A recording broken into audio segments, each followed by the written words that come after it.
વડોદરા શહેરના ફતેપુરા કુંભારવાડા ખાતેથી નીકળેલ શોભાયાત્રા વડોદરા શહેર પોલીસના ચુસ્ત બંદોબસ્ત હેઠળ ફતેપુરા, યાકુતપુરા, માંડવીના નિયત રૂટ પરથી શાંતિપૂર્વક પસાર થતા પ્રશાસને રાહતનો શ્વાસ લીધો.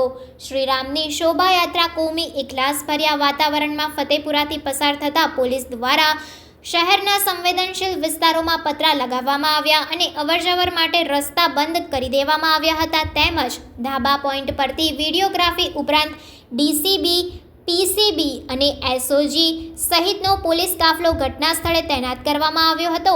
આ સાથે જ મુસ્લિમ અગ્રણીઓએ પોતાના વિસ્તારમાં ખડે પગે રહી પ્રશાસનનો સાથ સહકાર આપ્યો હતો. ગયા વર્ષે રામનવમીના તહેવાર નિમિત્તે બનેલ કાંકરીચારા ઘટનાને લઈ પોલીસ દ્વારા સોશિયલ મીડિયા પર પણ દેખરેખ રાખવામાં આવી હતી. નવનિયુક્ત પોલીસ કમિશનરે શોભાયાત્રાને લાગતા વળગતા વિસ્તારોમાં પોલીસ સાથે પેટ્રોલિંગ કર્યું અને માહિતી મેળવી હતી. Reporter Dhavalsinh Solanki, India plus news, Vadodara.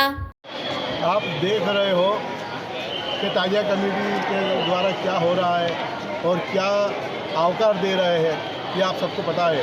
और हर साल की तरह आज भी रामनवमी के दिन यहाँ पे सब समाज याकूतपुरे के नौजवान खड़े हैं और शोभा यात्रा को धीरे धीरे पसार कर रहे हैं। और हर समाज के लोग याकूतपुरे के नाके पे है और हर समाज के लोग जो आए हुए मेहमान तरीके वो श्री राम जी के दर्शन करके लाभ ले रहे हैं। और यहाँ के पुलिस बल दाखला तरीके CTPI चौहान साहब, ACP भोजानी साहब और DCP ममैया साहब जो उन लोगों ने बंदोबस्त गोठा है वो तारीफ़ काबिल है और हर साल इस तरह रहेगा, इतनी हमारे को उम्मीद है।